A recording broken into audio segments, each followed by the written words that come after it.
Olá, aluno! Seja bem-vindo ao Se Liga na Educação. Meu nome é Ludmila Lima, essa é uma aula de ciências do 4º ano e nós vamos falar sobre os micro-organismos. A habilidade que será trabalhada nessa aula é relacionar a participação de fungos e bactérias no processo de decomposição, reconhecendo a importância ambiental deste processo. O que são micro-organismos? Então, para a gente começar essa conversa sobre os micro-organismos, nós temos que entender o que eles são. A palavra micro se refere a coisas muito pequenas. Micro-organismos são organismos, são seres vivos, microscópicos, eles são invisíveis a olho nu. Eles estão em toda parte, nas nossas mãos, nas superfícies, no ar, dentro do nosso corpo e fora, nas plantas, na terra, na água. Nós não podemos vê-los, mas eles estão em toda parte. Nós não podemos vê-los a olho nu, né? Com o microscópio a gente consegue sim. A ação dos micro-organismos no nosso cotidiano é constante. O tempo todo os micro-organismos estão agindo. Aqui a gente tem uma imagem de um alimento que está estragando. Isso era uma goiaba, mal dá para perceber, né, que era uma goiaba de tão feinha que ela já está. E aqui a gente está observando o início do processo de decomposição dessa fruta. É o que os micro-organismos fazem. Quando o feijão azeda, dá aquele cheiro ruim que a gente fica assim, sem entender por que está tão horrível. Quando a comida estraga, a fruta, a gente diz que apodrece, são os micro-organismos que estão agindo ali naquela matéria, naquele alimento. Nós observamos a ação de micro-organismos constantemente na nossa vida, né, com esses alimentos que estragam, por exemplo. O que é a decomposição? A decomposição, ela é um processo parecido com a nossa digestão. Vou te explicar. Quando nós comemos um alimento, para que ele sirva de nutriente para o nosso corpo, ele precisa ser desmontado, ele precisa ser quebrado em partículas menores. A decomposição é bem semelhante a isso, só que a digestão vai acontecer dentro do nosso corpo, enquanto os micro-organismos fazem a decomposição fora do corpo deles. Eles vão decompor como se estivessem digerindo aquela matéria, tirar para o seu organismo só o que eles precisam e o restante é devolvido ao ambiente, é devolvido à natureza. Como nós nos protegemos da ação dos micro-organismos? Como eu disse, os micro-organismos estão o tempo todo em todos os lugares. E como que nós podemos nos proteger? Por quê? Se a gente está falando que eles estragam os alimentos, a gente precisa proteger nossos alimentos. Eles também podem causar doenças, então a gente precisa se proteger deles. Para a gente se proteger, a gente precisa entender como eles vivem, quais são as condições necessárias para que eles vivam. Os micro-organismos precisam de água, eles precisam muito de água, né, como todo ser vivo vai precisar, e eles também precisam de uma certa quantidade de calor. Por quê? A vida deles é relativamente curta e eles precisam se reproduzirem. Então, os micro-organismos estão ali sempre se reproduzindo e, para isso, eles precisam de calor. Mas é uma quantidade moderada de calor, tá certo? Então, como é que a gente faz? Talvez você nem tenha pensado nisso de tão natural que é no nosso cotidiano. Mas quando a gente cozinha um alimento, o que nós estamos fazendo? Nós estamos colocando um calor excessivo, bastante calor no alimento para matar micro-organismos. Então é por isso que alguns alimentos necessitam ser cozidos, assados, fritos, preparados assim com bastante calor. Isso evita que a gente fique doente. Outra maneira de evitar, né, que o alimento se decomponha antes que a gente coma é salgar esse alimento. Veja só, quando você tem, por exemplo, uma carne, ela precisa ser cozida para que você coma, assada para que você coma. Existem alguns pratos que não necessariamente, mas geralmente ela dura mais tempo se ela for cozida, assada, submetida a calor. Mas se você salgar essa carne, o sal vai desidratar os micro-organismos. Então, essa carne também vai durar por mais tempo. Esse alimento, não só a carne, vai durar por mais tempo se estiver salgado. É outra maneira. Quando eu digo que ele desidrata, que o sal desidrata, ele está tirando a água, que é uma das condições que esse micro-organismo precisa para ficar vivo. Outra maneira de conservar os alimentos, talvez a que a gente mais comente, é a refrigeração ou congelamento. E olha que interessante, refrigerar um alimento não mata os micro-organismos que estão nele. Mas lembra que o micro-organismo precisa de calor para se reproduzir? Então, lá na geladeira, o micro-organismo está vivo, mas ele não vai conseguir se reproduzir rapidamente, porque o ambiente está frio. Então, o alimento vai durar mais tempo na geladeira, mas não é tempo indeterminado, porque os micro-organismos ainda estão agindo ali, mais lentamente, mas estão agindo. E se você congelar, eles vão agir mais lentamente ainda. Então, o alimento vai durar por mais tempo. Nós também usamos o álcool. Está muito comum, nós estamos usando muito o álcool nas mãos para evitar de adoecer. Por quê? Porque o vírus é um micro-organismo que pode estar nas nossas mãos, então nós usamos o álcool para matar, para acabar com ele. Vai acontecer mais ou menos como acontece com o sal, ele vai desidratar aquela célulazinha ali, aquele micro-organismo e vai acabar com ele. Então, todas essas maneiras que nós temos de preservar os alimentos, né, de conservar, os alimentos, são maneiras baseadas nas necessidades dos micro-organismos. Alguns micro-organismos vão ser mais ou menos resistentes ao calor, à ação desses cuidados que a gente toma. Então, a gente tem, por exemplo, aqui eu coloquei o leite para a gente observar, processos de pasteurização. Na pasteurização, o leite é aquecido a uma temperatura bem alta e depois ele sofre um choque térmico, né, passando por uma temperatura bem baixinha. Assim, vão sobrar poucos micro-organismos ali para agirem, né, na decomposição dele. Aí a gente diz que o leite não vai azedar, mas isso é processo de decomposição. Existem diferentes tipos de micro-organismos, como fungos, bactérias, vírus, protozoários e algas. Então, nós temos, né, vários tipos de micro-organismos. Os protozoários, algumas doenças como a malária, por exemplo, é causada por um protozoário. Nós temos os vírus, por exemplo, esse que causa a Covid, que a gente tanto tem falado nesse último ano, né? E temos os fungos e bactérias. Nós vamos dar mais atenção nessa aula aos fungos e bactérias. Nós também temos algas microscópicas que liberam oxigênio. Quando a professora era criança, as pessoas falavam que a Amazônia era o pulmão do mundo.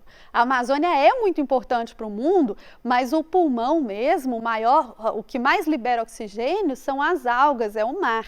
Então a gente tem, e são algas microscópicas. Então a gente tem, né, vários tipos de micro-organismos. Mas nessa aula nós vamos prestar mais atenção a fungos e bactérias por serem decompositores. O plâncton, por exemplo, é formado por vários micro-organismos que ficam suspensos na água. Aqui a professora desenhou o plâncton, que é um personagem de desenho animado, mas ele é uma idealização. né? O desenho, ele não tem um compromisso com a realidade. O plâncton de verdade é formado, na verdade, por diversos micro-organismos em suspensão na água.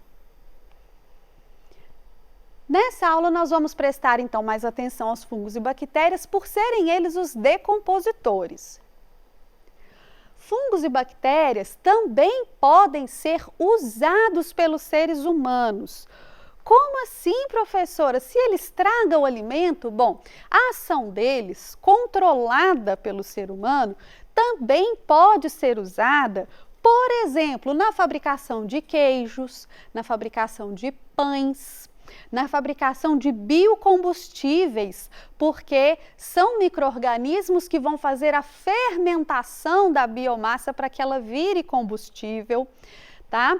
Os remédios, por exemplo, quando a gente fala de penicilina, antibiótico, nós estamos falando de um fungo que é usado para matar uma bactéria que está causando uma infecção na gente.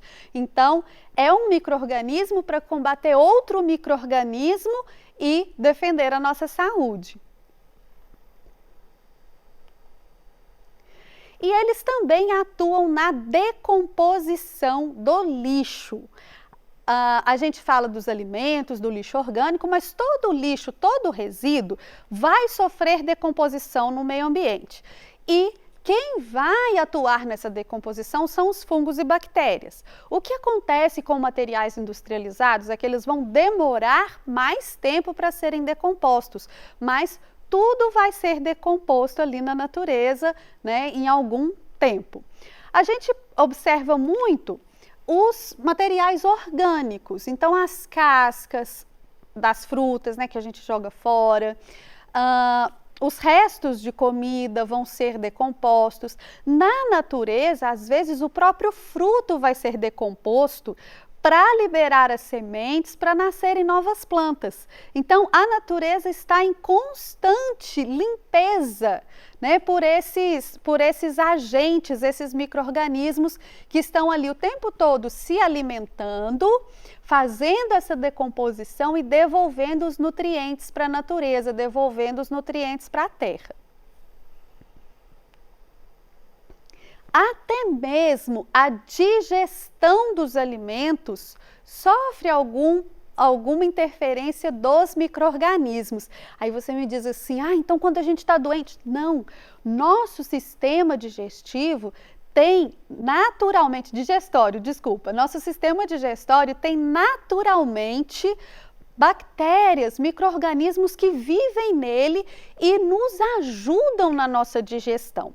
Você sabia que mamíferos não são capazes de digerir celulose? Celulose está presente nas folhas que a gente come. Então, professora, como assim? O mamífero não é capaz de digerir celulose? A vaca, por exemplo, pasta a vida inteira, se alimenta só de folhas. E ela não é capaz de digerir celulose, mas os micro-organismos que estão no interior do sistema digestório dela é que vão ajudá-la nessa digestão. Essa decomposição vai acontecer lá dentro do corpo dela para que ela consiga assimilar os nutrientes que vêm dessas folhas que ela come. Então, nós temos micro-organismos dentro do nosso corpo que atuam na nossa digestão e nos ajudam a assimilar os nutrientes que estão nos alimentos que nós ingerimos. É claro que isso precisa ter um equilíbrio. Se eles tiverem, ou se morrerem muitos deles, ou se eles se reproduzirem demais, a gente pode ter sim um mal-estar. Mas se estiver tudo equilibrado, eles vão nos ajudar a nossa saúde a ficar ok.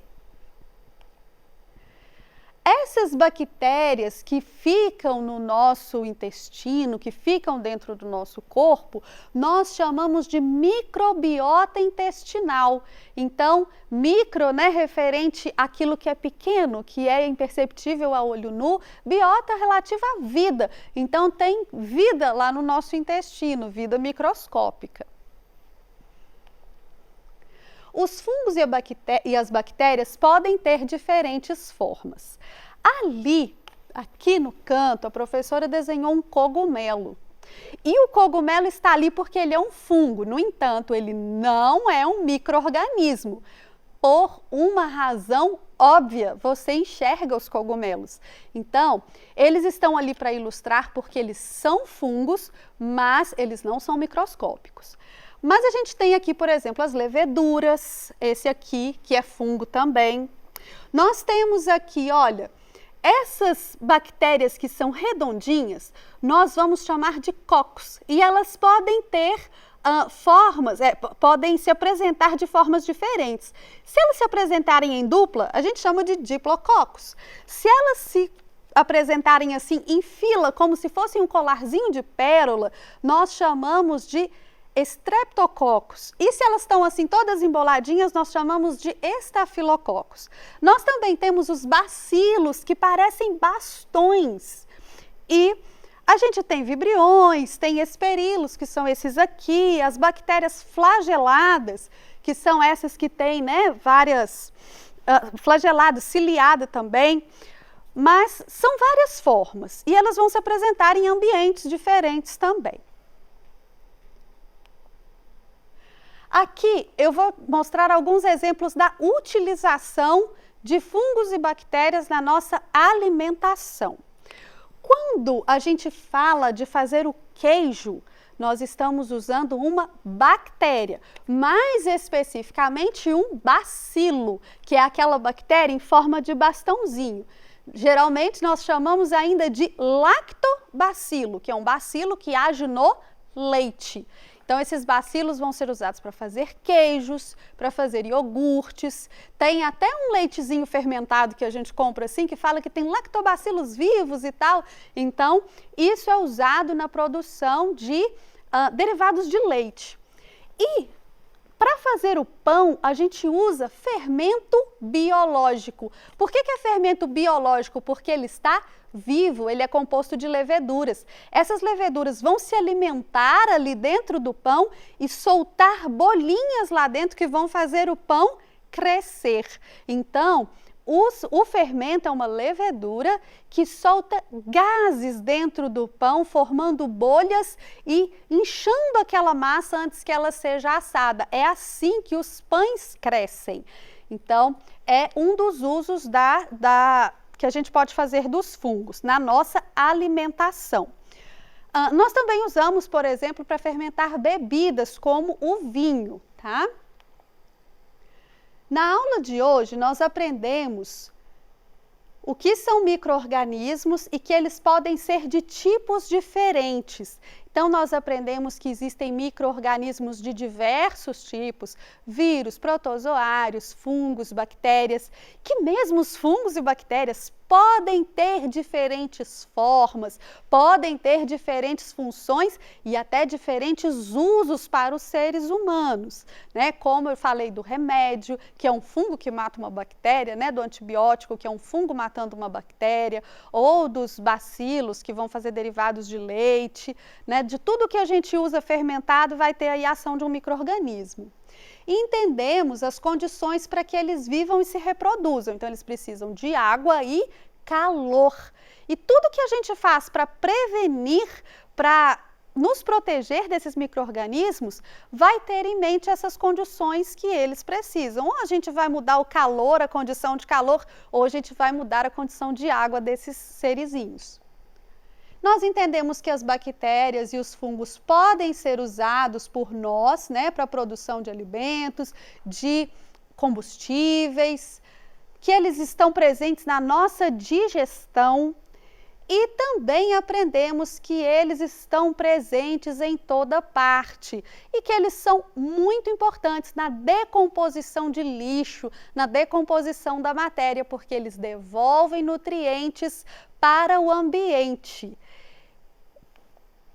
Eu espero que você tenha aprendido muito, que você esteja atento e que faça suas atividades com bastante facilidade. Muito obrigada por sua atenção e até a próxima aula!